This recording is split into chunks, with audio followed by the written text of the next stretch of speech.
Hey guys, so this is my second attempt at loading a video talking on the same subject. I looked through the video that I got taken off a strike for medical misinformation. It didn't really make much sense. I looked through it twice, looking to possibly edit something out that I said, but really there was no medical information.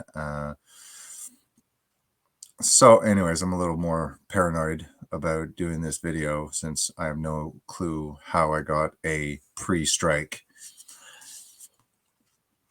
My wife just said something. She said how she was amazed that nowadays people, you open the door for them and they just walk by.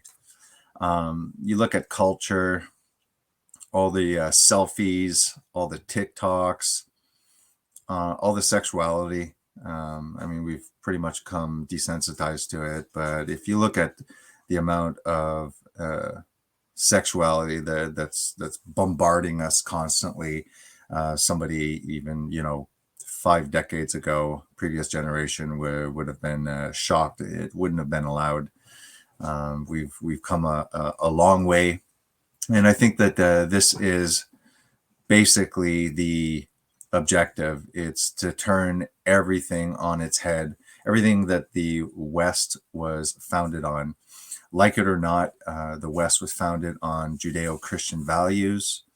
And due to those values, the most important thing was the right of the individual. And now there's been a complete twist where the rights of the individual are trumped by the many. So the priority is on the majority, and usually these majorities are classed in various groups. It seems like as long as you can cast some group, some community, then all of a sudden they become the new victims. Every single group is basically founded on I'm a victim, look at me, I'm a minority, look at the group that I'm in. And that leads to something called tribalism. And they're working really, really hard at dehumanizing us, setting us and segregating us based on all sorts of ideologies, temperaments, certain specific attractions. We're no longer, they have to segregate us and they got to keep us fighting while they're pushing this great reset, the fourth industrial revolution, whether we like it or not. Unfortunately, we've been thrown under the bus, and now it is what we call public-private cooperation, or public-private industries now. Public being the government and private being huge corporations with globalist agendas. I hope I didn't say anything wrong so far. This was the one that I wanted to look at. I'm going to share that screen. This is a lady who is very adamant on depopulation. I want you to pay attention to one of the character traits that this lady has. Notice the eyes. Very crazy looking eyes. So let's check her out. I would put her in a category of a psychopath just by the wide gaze, the wide stare, and the fake empathy and fake emotions that are being portrayed. I'll show that and see what you guys think. And away we go.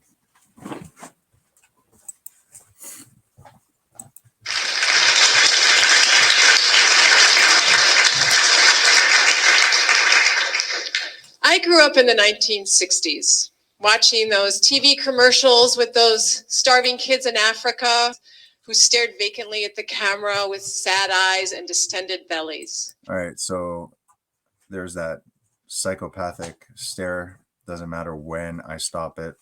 This is always the look that she has. She's probably also vegan. She looks pretty frail.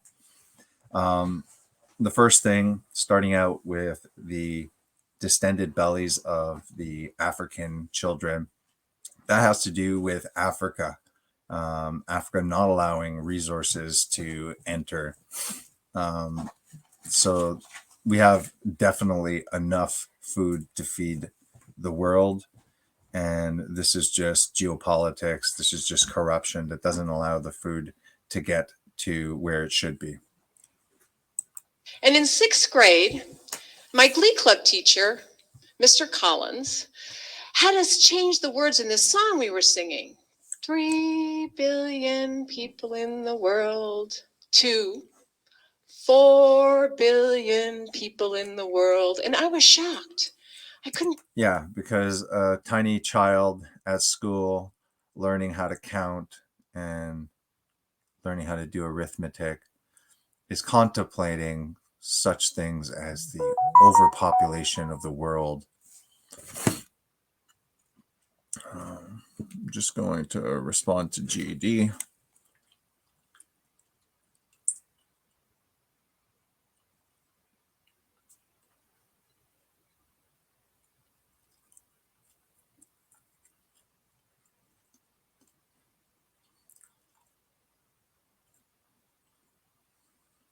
All right. Let's listen to Wide-Eyed Psychopath Lady.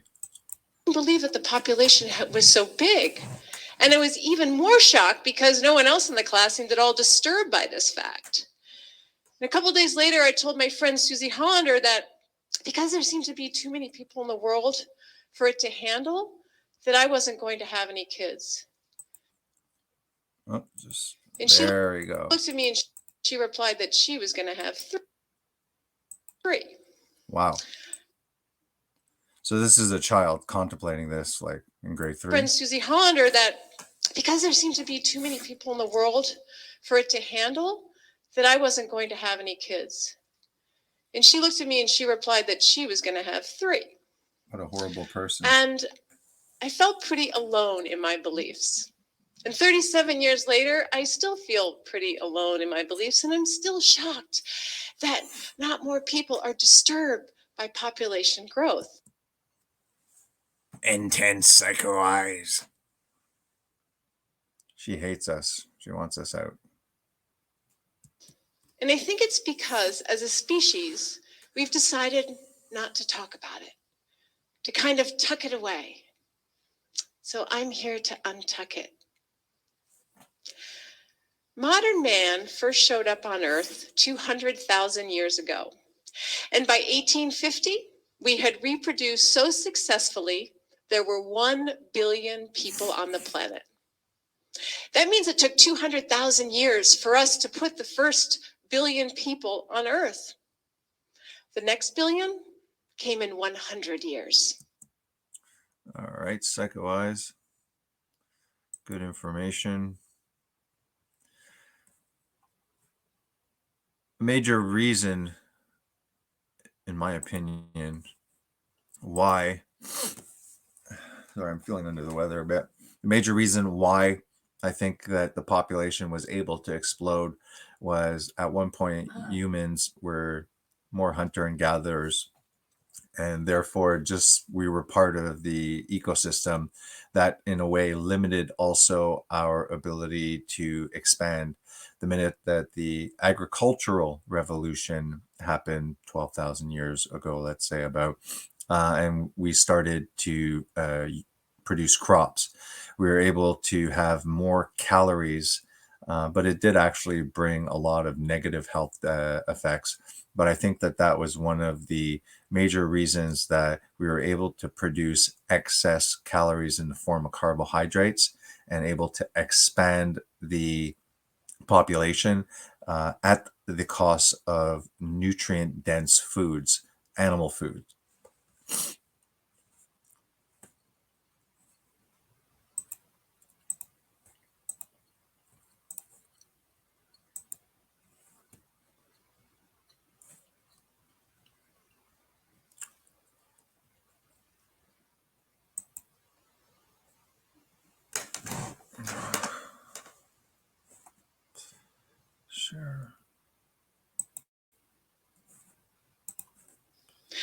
200,000 years to get to the first billion, 100 years to get to the second billion. Now we add 1 billion people to the planet every 12 years. And in 2011, the world population reached 7 billion people. Now, this surge in growth came about because of improvements in agriculture and medicine, because as a species, we are a biological success story. Survival of the fittest, we have survived. And we're also a religious success story. We have gone forth and multiplied. But now we have to stop, or it will be our downfall. And just to give you an idea. So now she says, well, you know what? God said, go ye forth and multiply, but now we got to stop. Why? Because she said so. She didn't like the story. She didn't like the song. 3 billion people in the world. It had a profound effect on this lady. Of how fast population grows, Bangladesh had a hurricane that killed 139,000 people.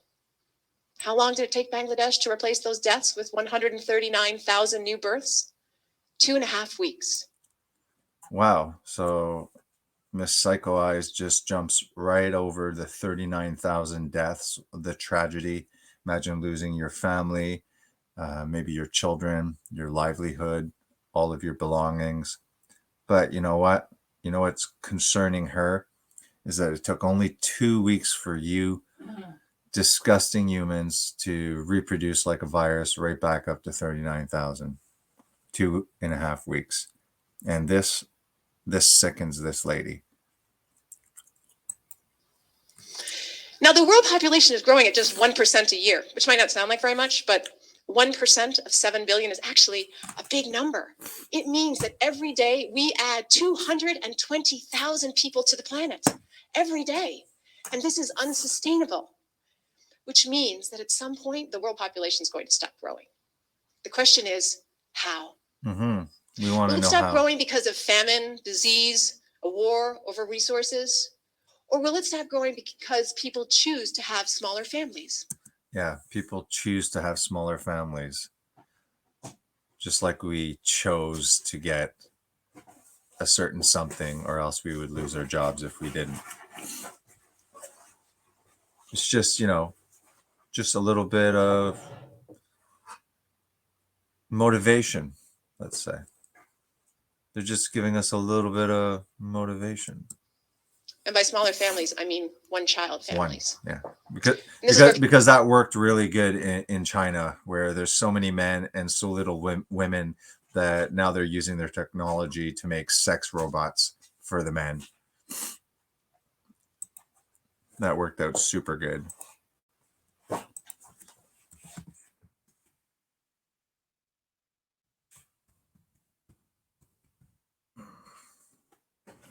I'm pretty much redoing the video that I just got a strike on. I don't understand. China's disturbing sex robot factory with dolls the size of children. Disgusting.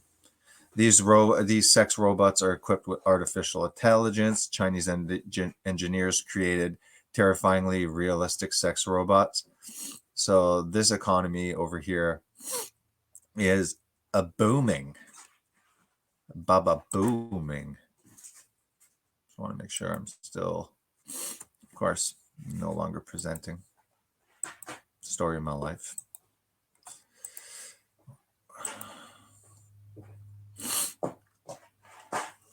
As I was saying, here's China's disturbing sex robot factory with dolls the size of children. So you see that this industry here is booming. And why is it booming? I won't go to images, but that's because, well, there's not enough women in China. They had that policy, remember? One child, I believe, and then everybody wanted a male child. People start getting nervous talking about overpopulation and population issues because they're scared that I'm going to take away their rights to have children. Please don't take away my rights. I don't want to take people's rights away. I want to give. Oh, good. Thank goodness that you're not taking my rights away. Scary vegan lady with big eyes, please give me permission to exist on this planet. People rights. Forcing people to have fewer children does not work. In fact, the fastest and most efficient way to stabilize the world population is to send girls to school and to empower women. and to give everyone access to and education on birth control. And those are good things. And as a culture, we need to emphasize the benefits of having a one-child family so people will choose to have fewer kids. Because for thousands of years, we've been inculcated with this ethic that big families are happy families and only children are lonely children. Couples like myself and my husband Ian, who have chosen not to have kids, were childless instead of child-free. And myself, several times, I have been accused of being selfish because of my decision not She's not childless, Michelle. She's child-free. to have children. And all this made sense when it was important for us to procreate for our survival. But now, You must not procreate for for our survival. survival, we have to not procreate. And we have to change For our and survival, rewire we our have to biology stop and our culture reproducing. to recognize the benefits of a one-child family. Because right now, mostly what we see is the negatives. For example, when a country's population falls, there's all this economic doom and gloom in the media because capitalism is based on eternal growth. Capitalism depends upon more and more consumers. Don't worry. She wants to depopulate, and believe me, they want to put in a new economic system that is a digital economy that has carbon taxes on it and will be tied with a social credit. So you will, if you're not a good global citizen, you will be tracked and your credits will go down. So step in line. So yeah, when population lowers, the economy will suffer, Well, but it will suffer less than if there's no more oil and food and water, because there are 10 billion people on the planet in 40 years, which is what the UN is projecting. you do realize that all of these projections, they've been doing this since I was a kid. Acid rain, hole in the ozone, projections, computer projections. A lot of the last 3 years has been computer projections, which have the wrong data inputted to start the algorithm and always come up with doom and gloom. Now, you might be thinking, okay, this population issue sounds troublesome, but we should be having the babies. We're smart and we're educated and we listen to TED Talks and we can afford kids. And heck, our offspring, they might save the world. Even my mom says, oh, Alexandra, you'd be such a good mother. And your kids, they'd be wonderful. No, you would not be a good mother. She also used TikTok to say she was smart. Yeah. And they might be wonderful. But They they would might also be be one. wasteful. Oh God, she just called children wasteful. They might be wonderful, but they could be very wasteful. Where did she come from? Did she just evolve from the bowl of soup From to an adult? Grandpa's Campbell primordial soup. Yes. Because North Americans use 32 times the resources as someone from a developing country. So it's even more important that we have smaller families. For example, someone in the United States on average uses 176 gallons of water a day compared to the average person from Africa who only uses 5 gallons a day. And it's not just vis-a-vis poor countries either. We here in the United States, we use twice the energy as someone almost from up to France my or 5 England gallons or a day. Japan. So yeah, there are a lot of countries that have a higher fertility rate than we do here in the United States. But we all have to aspire to a one-child family, especially those of us living here. So good, the water. Maybe you're thinking, well, don't worry, Alexandra, Wonder what technology kind of will save chemicals us. are attacking my testicles. And yes, it's possible that we might be able to eke a few more years of resources because of some new inventions or technologies. But in the end, even if we can feed and house 14 billion people, what would their lives be like? I mean, the population's going to have to stop growing at some point. So gonna be why not stop horrible. now instead of wishing that some invention or technology will save us that doesn't even exist yet? We're not even sure we're. Crazy eyes. Everybody, let's do the crazy eyes. So for everyone to have quality of life, the number of humans on Earth needs to go down. Down, big And time. I believe that it needs to go down to 2 billion people, Wow. which sounds radical because there are 7 billion people on the planet today. But it's actually the world population of just 80 years ago. So let's change our idea of what the ideal family looks like. 1 is a beautiful number. And let's not be afraid to talk about overpopulation because it is not about taking rights away from people. It is about giving opportunities to women, children, and future generations. And lastly, let's be part of the solution and choose from now on to bring forth no more than one child ourselves. Okay, guys, because we're all in this together. Meanwhile, we have 6 kids.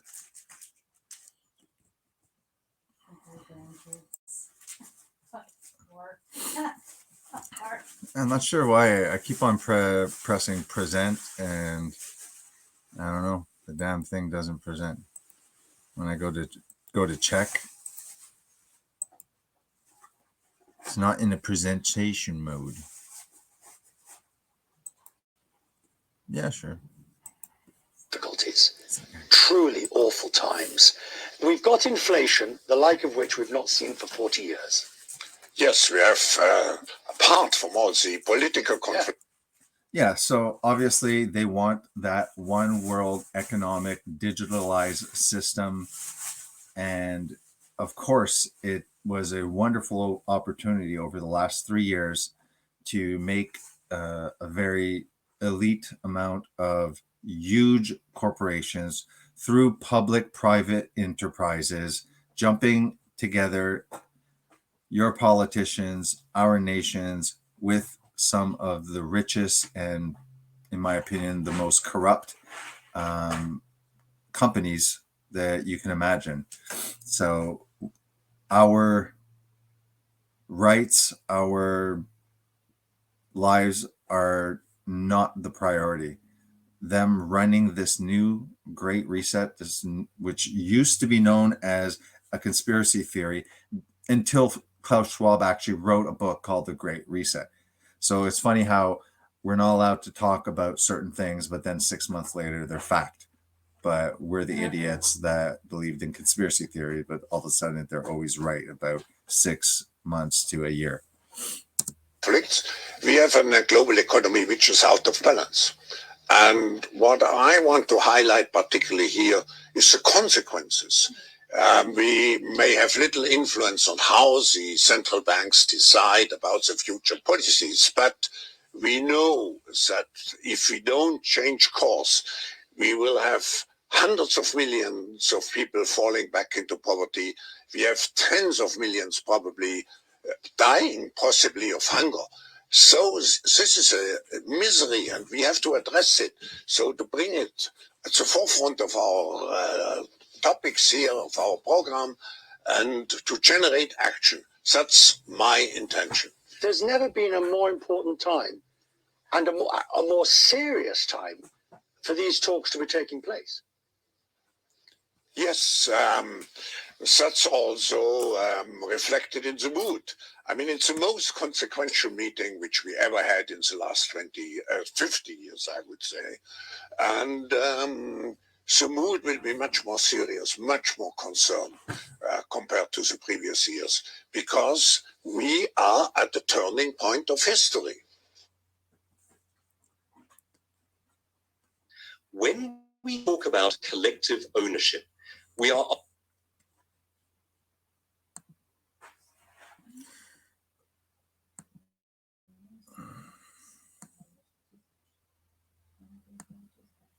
Here's 8 predictions for the world in 2030.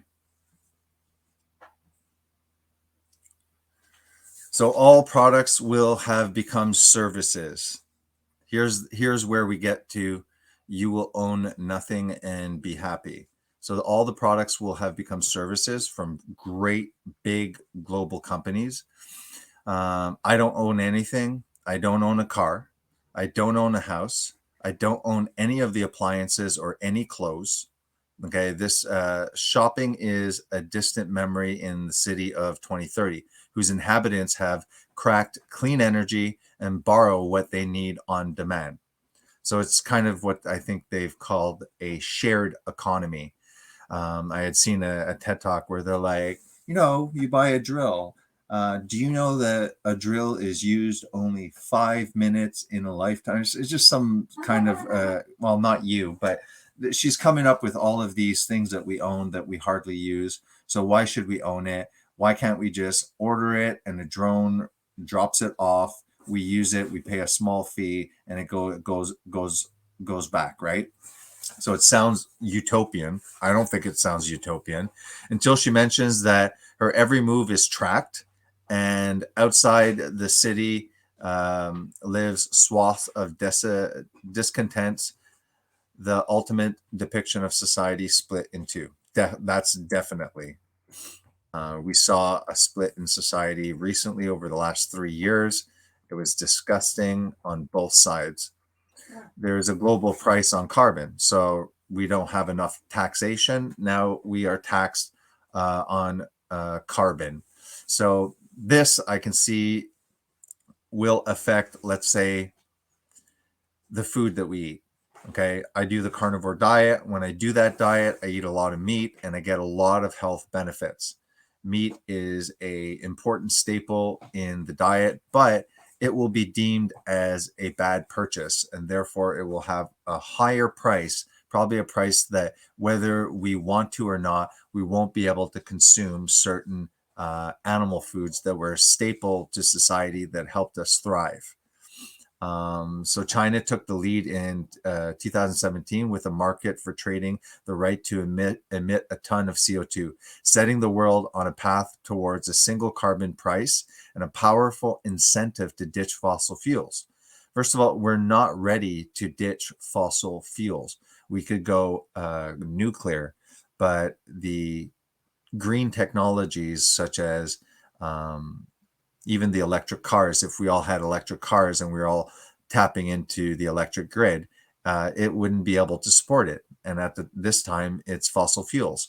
So it's almost like what they're doing is they are willing to sacrifice this generation for what they consider the benefit of the next generation. Now, our generation will be squashed by this transition, and we will just be, an unfortunate, just not, I don't know how to put it, but we will be squashed and they will focus on the new generation. But the new generation, they have to propagandize them. These people, these young people, you can tell that they're really within schools. The teachers are pushing ideologies. The children are being groomed to be more activists. And I think that that's why they're propagandizing so much our youth. There's a kind of weird farewell to hospitals, hello home spitals. The technology will have, I think that these are a lot of pipe dreams as well. These are just, I guess, things that people will get excited about. I think that there's a spin on it. This one personally, I don't see as being very beneficial. A medical doctor and World Bank advisor. The hospital as we know it will be on its way out with fewer accidents thanks to self-driving cars and great strides in preventative and personalized medicine. You have noticed, right? Fewer accidents. These cars that we are going to see in the future when we talk about, well, I can't afford an electric car. That's what I've been saying right now. Don't worry. You will not own cars soon. These cars will be self-driven. That's another way of tracking you. Obviously, they'll know who's in the car and who's going where. If people try and group together, like a protest, for example, these self-driving cars will say unable to enter that area at the moment. So this is a further way of controlling us, like we're children now having to ask mom and dad if we're allowed, if they can drive us somewhere. What's also scary is great strides in preventative and personalized medicine. When you talk about personalized medicine, that again sounds very good, but when we look at organ donors are out, tiny robotic tubes and bioprinted organs are in. So this is just another part of transhumanism. A lot of these things will have certain benefits. We look at Neuralink.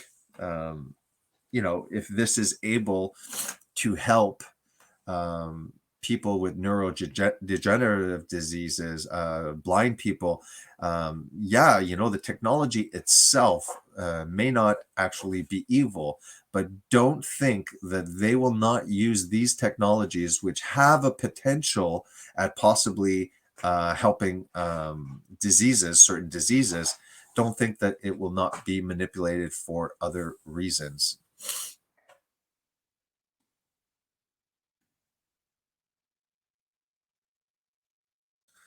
We are eating much less meat. The attack on meat. We are currently under the radar. Not much is being told about what's happening to farmers. And this is happening whether it's livestock farming as well as monocropping farming.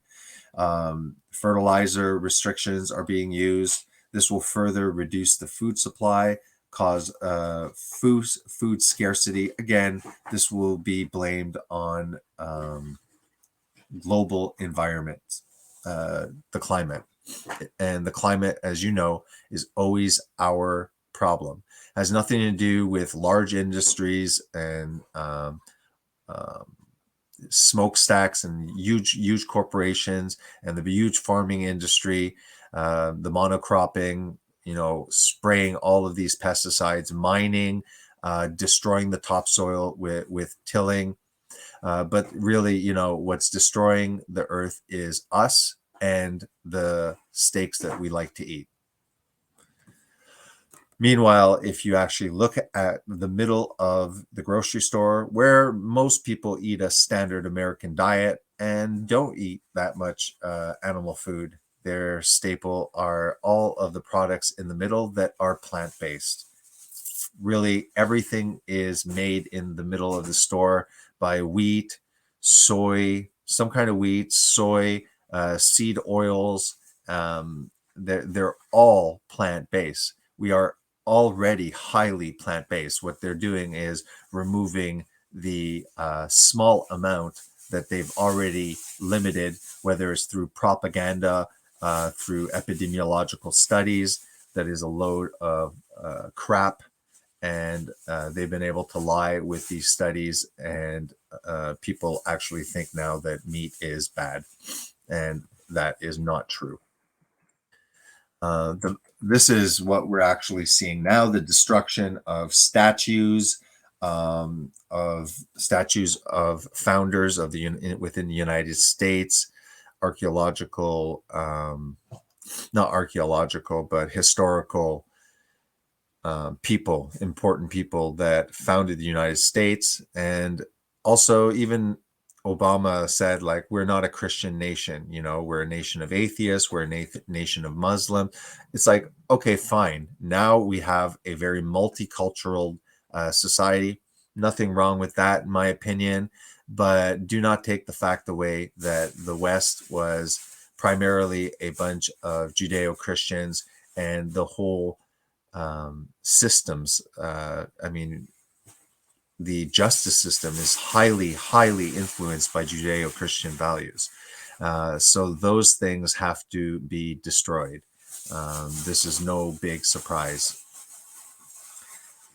They have to destroy culture. And by 2030, we'll be ready to move humans towards the red planet. That's a pipe dream. That's just something to keep us busy. I guarantee you, we are not going anywhere. Our prison is planet Earth, and we are definitely not going anywhere. You'll own nothing and be happy.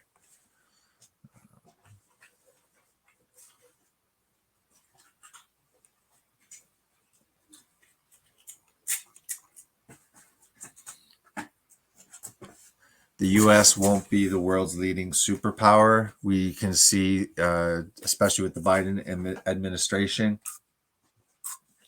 totally leaving the borders open, closing down pipelines that would make them independent, just weird military movements, leaving all of the military equipment functional when they left. Just like really weird things that are being done, not only in the States. It kind of shows up a little bit more in the States, but in Canada too, what Trudeau's doing.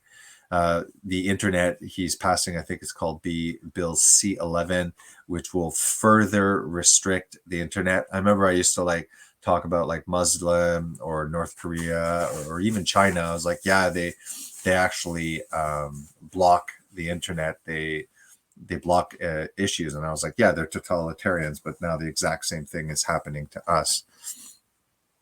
So they're going to definitely destroy superpowers.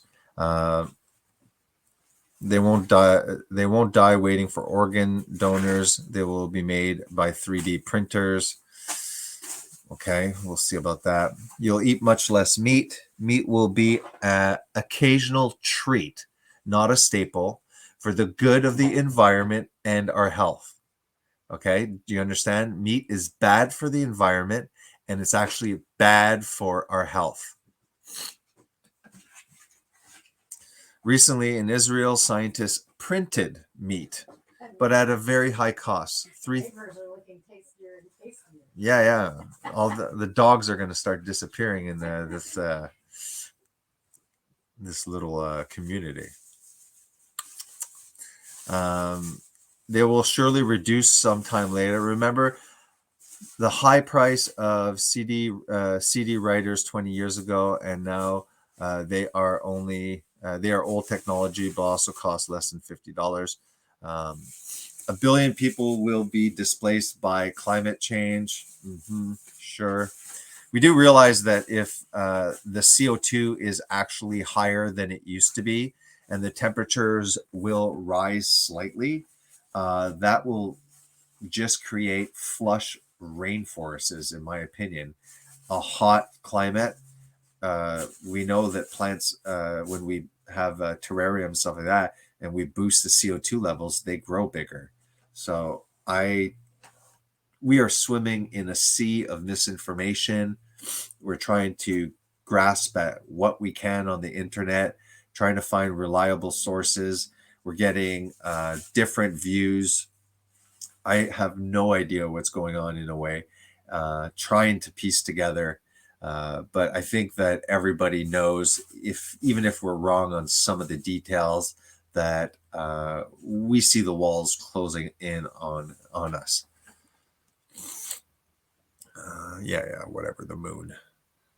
Western values have been tested to the breaking point.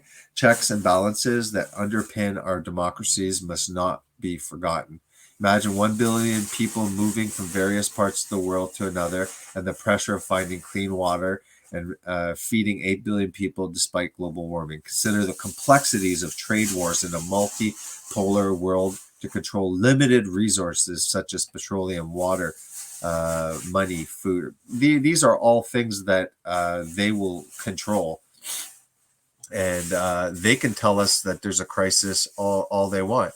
And they can make societal changes based on those crises and pour out propaganda from news outlets, where obviously we know that a large portion of the people will bite. I was talking about psychopath eyes, just because of that crazy lady that was talking on the TED Talk. Just wanted to show that there is that intense stare. You can imagine this lady that we just saw. She was talking on a platform, right? She was talking to people, but you can imagine that intense look, that stare when you're having a personal conversation with her.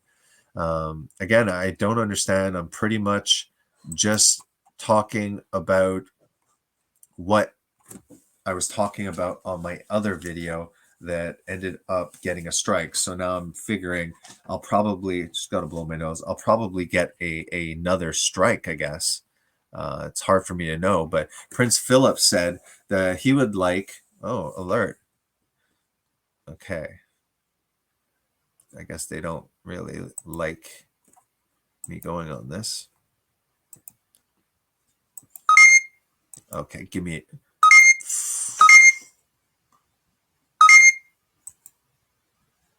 a break. The stupid McPhee thing there is just overpowering all of my stuff.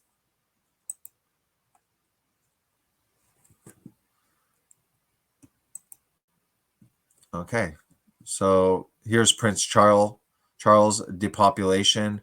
Again, they're all in on the World Economic Forum, and they are all people that are into whether it's eugenics or depopulation. I'm gonna erase the sex robots.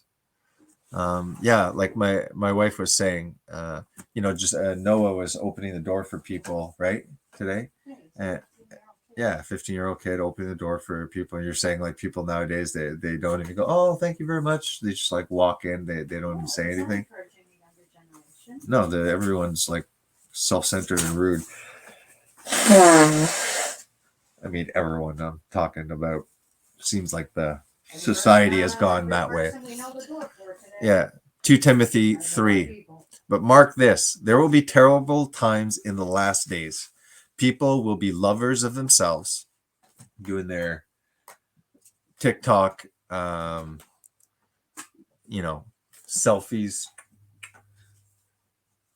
People will be lovers of themselves, lovers of money, boastful, proud, abusive, disobedient to their parents. You see this disobedience to their parents. You see that parents literally no longer have sovereignty over their own children. I mean, children are allowed to do certain surgeries nowadays, and parents have to reinforce these beliefs that the children are falling under, and parents can't really be parents, right?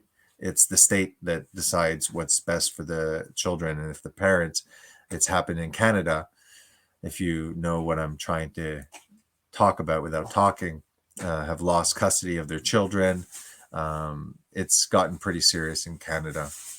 They'll be ungrateful, unholy, without love, unforgiving, slanderous, without self-control, brutal, not lovers of good, treacherous, rash, conceited, lovers of pleasure rather than lovers of God, having a form of godliness, but denying its power, have nothing to do with such people. And it seems like this here is a perfect explanation of this current society. I think that there's been people like this in all societies. Every society says about the other one, back in my days we didn't do this. It seems like there's a continual decline in values every generation that we go, and I think that is a social contagion that's being produced. It's being created because they are aware.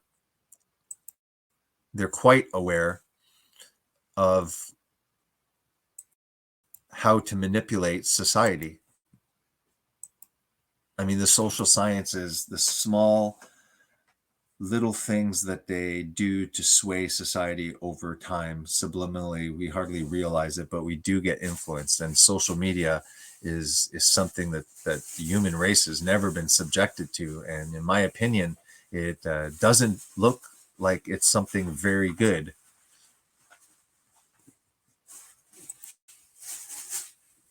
Let's check out our friend,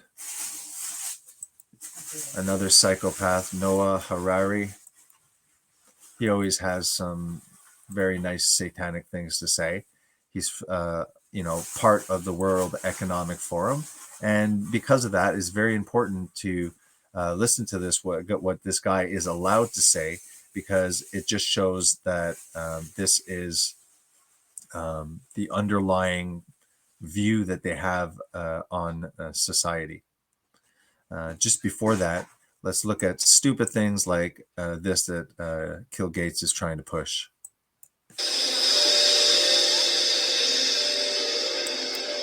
Over 2.5 billion people have no access to safe sanitation. We asked brilliant engineers to help us solve this problem. And one of those engineers actually has proposed a solution where the waste is valuable. Drink your The poop. Omni processor turns sewer sludge, which is kind of nasty, into clean drinking water, electricity, and ash that is pathogen free. This is where the sludge enters the machine. It goes up this conveyor belt, is fed into these large tubes we call the dryer. That's where we boil the sludge. And in the boiling process, we separate the water vapor Still, they're from getting the solids. water from The Or poop. solids are now dry, Not and we can impressed. feed them into the fire. Once we have this very hot fire, we can make high pressure, high temperature steam. And we take that steam and we send it to a steam engine. And the steam engine drives a generator that makes electricity that we use for the processor, and also excess electricity that can be delivered back to Fine the with the community. electricity The that they're water making from the crap. vapor that's but- created in the boiling process is run through a cleaning system until we have the cleanest, purest water you can possibly imagine.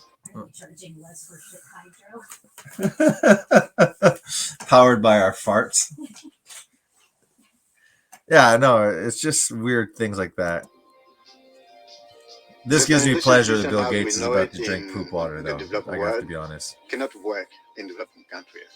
So what we need in developing countries is a very simple system. The Drink the poop. entrepreneur that owns this processor will get paid for the input, the sludge. And that same entrepreneur will get paid for the outputs, the electricity, the water, and the ash. I am very impressed with this solution we're seeing here. And it generates electricity, it generates clean water. It will grow to every corner of the earth that needs it because it makes money every day. Mm, It's water. it's water. That's it. Drink that poop. Come on, Gates. Drink it. Swish it in your mouth. And the College of Food, Agriculture, and Natural Resource Science. Let's just eat the bugs. Advancing global food security with a healthy, environmentally sufficient form of protein. These proteins are insects. So why don't we just drink water poo and eat bugs for the environment? As long as they bring the price down on shrimp and lobster, I'm good. Yeah, yeah. Hopefully, shrimp and lobster are considered bugs, and they won't take that away. Let's just eat the bugs. Obviously, the conservatives are like, no, don't eat the bugs.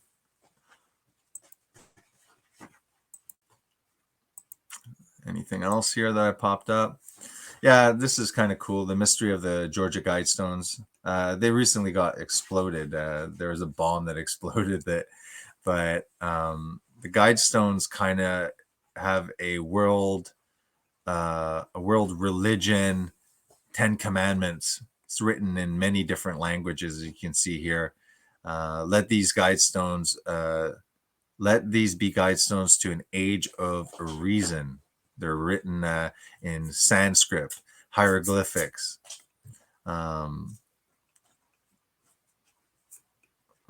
Over here. Here are the Georgia Guidestones 10 Commandments. Again, the massive depopulation, maintain humanity under 500 million in perpetual balance with nature. Who's going to decide how to guide reproduction wisely? Okay, it's not going to be you guiding your reproduction. It's going to be some kind of law that's guiding reproduction. And why would they even allow you guys to have babies when they can do it in labs and they can use gene editing and they can create whatever population they want? They can even modify them to have certain character traits or certain IQs that are lower, easier to manage. Mix that with feeding them just plants that will cause sterility. But they have bugs. Yeah, and they have bugs and poo water. So, Starting to sound like wow. but they will unite humanity with a living new language. So again, I guess one world religion, one world economy, one world language. And they want us to rule passion, faith, tradition, and all things with tempered reason.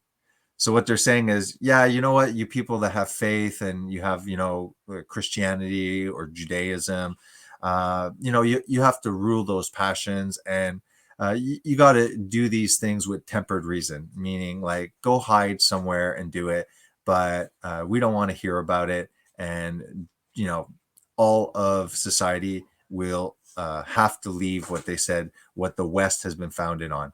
They need, that's why they're destroying all of the statues. That's why they're pushing critical race theory. That's why they're just all of the historical stuff. They are defining. I mean, obviously, this generation just loves creating new words. Let all nations rule internally, resolving external disputes in a world court. So again, nations will be ruled over world court. So a one world government, basically. Avoid petty laws and useless officials. So they're going to clean house. That means, well, I mean, to be honest, there are a lot of useless officials and petty laws, but if they're going to be deciding what laws are petty, like maybe laws that give the right to free speech, these petty laws, who knows what kind of laws there will be. And useless officials are those the useless officials that are not following the agenda? Balance personal rights with social duties, right? Who's going to decide what is a balance between personal rights and social duties, right? Personal rights that were God-given, now we have to balance those with the rights of society. Prize truth, beauty, love, seek harmony with the infinite, yada, yada, yada, sure. And then be not a cancer on earth, leave room for nature, leave room for nature. Now you know why they are trying to build these smart cities.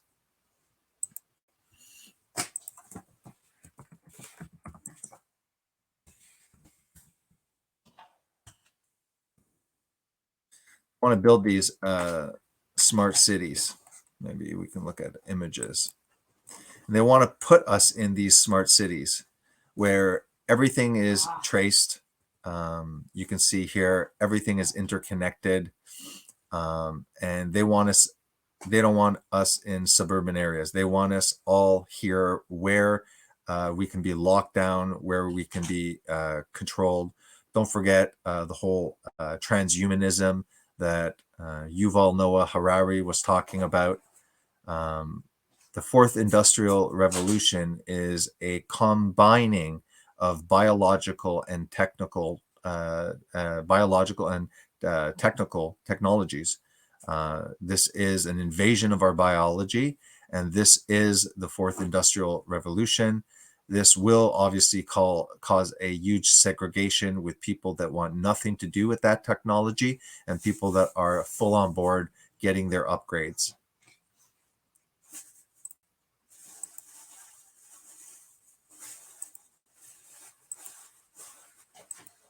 We saw the 8 predictions.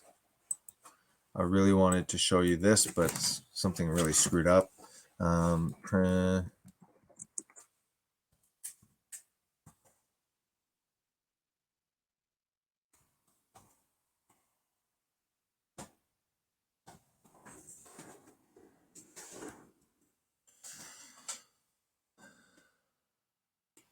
Let's look at fact check, even though I have no respect for fact check. Like, who owns the fact checkers, right? So we'll do this fast. Did Prince Philip say he wanted to be reincarnated as a deadly virus? Prince Philip said that he would like to be reincarnated as a deadly virus as a form of revenge against human overpopulation. Fact check, true. All right, so we can look a bit at him. I didn't look at this yet, but he always has interesting stuff to say. And then we can end this. We won't watch the whole thing.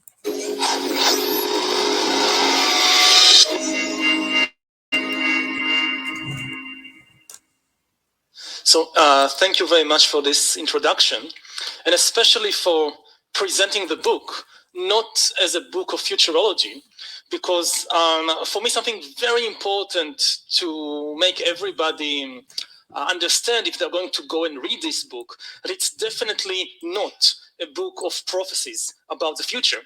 It rather tries to map different possibilities that might or might not be realized. We still have some agency regarding that. Writing a book of prophecies, I think, is a sterile exercise. If it becomes true or doesn't matter. I mean, you can't do anything about it. It's much more interesting. It's much more vital to write about different possibilities. And if you don't like some of these possibilities, then do something about it. try to prevent the worst possibilities from being realized. And what I want to discuss today is one particularly important possibilities, the possibilities that we are now facing, which is the rise of artificial intelligence and the potential that artificial intelligence will become the dominant life form on Earth and even beyond the Earth. And what would that mean for Homo sapiens? I'll be back. In order to understand this, we need to maybe go a step backward and take the really long view, not just of history, but actually of biology. Not just of the history of man, but really of the history of life. Because what's happening now is maybe not just the most important revolution in human history, but the most important revolution in biology since the beginning of life, at least on Earth. For the last 4 billion years of life, nothing much changed about the fundamental laws of life. All life forms for 4 billion years evolved by natural selection, and all life forms were restricted to the organic realm.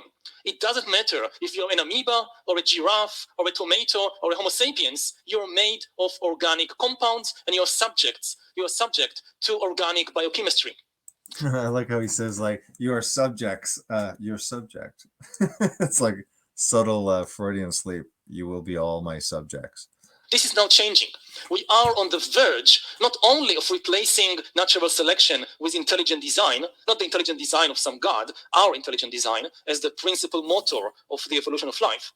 We are also you gotta mock God. See, that's the thing with natural selection. Just a minute. I'm calling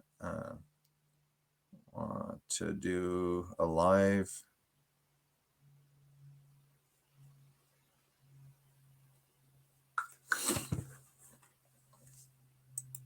on the verge of allowing life to break out for the first time from the organic realm into the inorganic and creating the first inorganic life forms after 4 billion years of evolution. So what he's talking about obviously is inorganic life forms, so artificial intelligence. And so we're organic, and he wants to create inorganic as well as putting inorganic stuff into our organicness. Which also implies that life will for the first time have a serious chance of breaking out of planet Earth and beginning to spread in the rest of the galaxy, in the rest of the universe. Organic life have been adapted to the very unique conditions of this planet for 4 billion years. So despite what you see on Star Trek, which is just now celebrating 50 years, it's extremely difficult to sustain organic life in outer space or on other planets, which is why it's very unlikely that organic life will be able to spread and to flourish outside Earth. But once you switch from organic to inorganic, it becomes much easier. So we are really on the verge of these two intertwined revolution, moving from the organic to the inorganic. And you understand the two intertwined. It's funny because there is a Bible verse that just popped in my head. I'm going to paraphrase it and see if I can pop this up.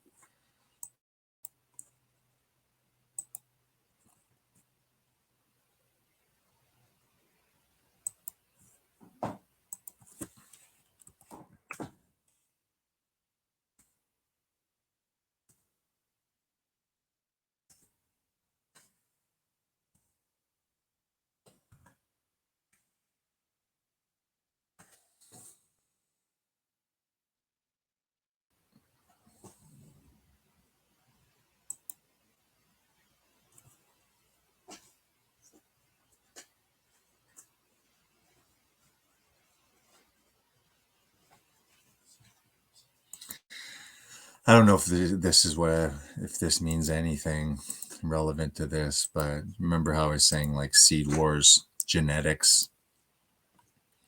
Here in Daniel,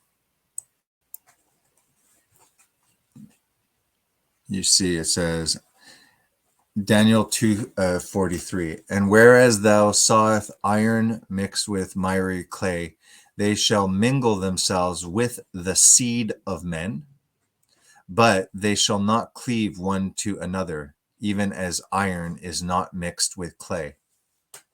Something to think about. There is another interesting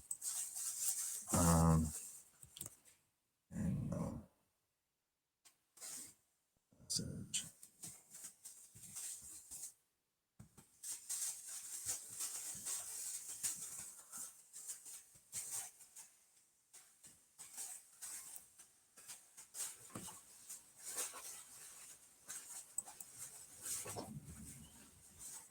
There's something I want to show you, but I haven't looked it up. It would have been in Daniel.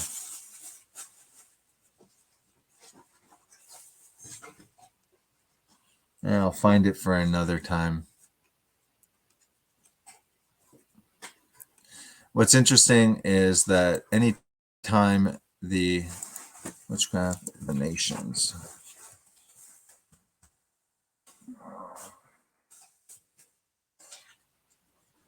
Kingdom of the nations and the people who live. There is a passage where they talk about witchcraft being done on the nations.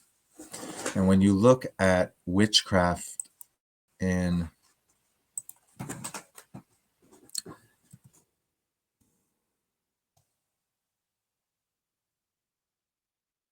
and grab any passage that I saw here.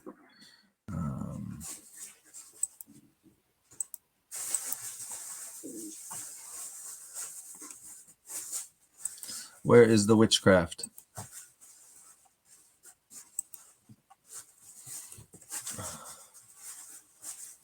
Let's see what sorcery, necromancy. I want to find the one that is specifically. Okay, look. It's more witchcraft, but maybe sorcery is also the same word.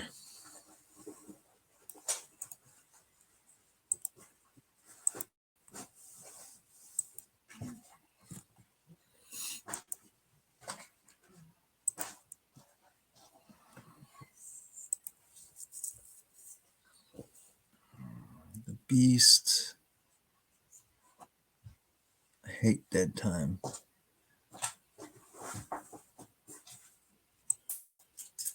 $22.18.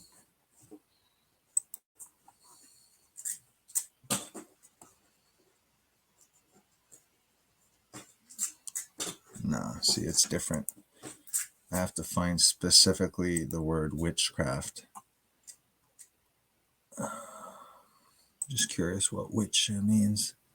Kaspa. Witch, witchcraft. Practice of sorcery. Let's see if I can grab witchcraft.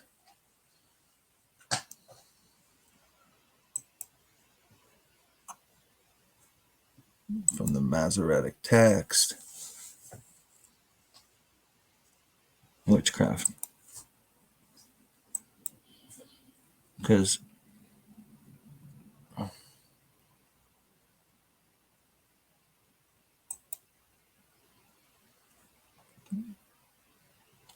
I'll have to find it again. Because witchcraft, sometimes it comes off as pharmakia, which is interesting. I'm going to find that another time. Sorry for the dead time, guys. All right, end of the stream, and I'll probably do a live stream tonight. See ya.